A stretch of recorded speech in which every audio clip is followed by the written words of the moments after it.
Dako na akong pagpasalamat sining higayon labi na sa Department of Agriculture and PhilMic and provincial government naton didi sa Northern Samar nga natagan kita nga mga parag-uma sin sugad nga oportunidad higayon agud mabuligan an aton mga ikasi parag-uma.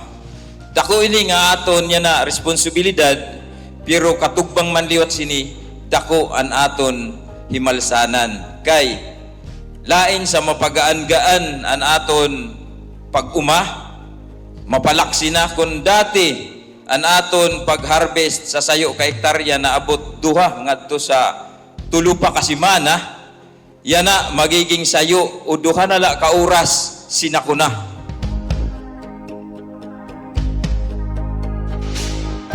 Kami sini ang nag-endorso resolution nga nahiyod padangat ininamon ngadto sa region ngan gindukdok dito sa aton sadto representative pa si Governor Harris Ongchuan. Ito niya na nagbunga na.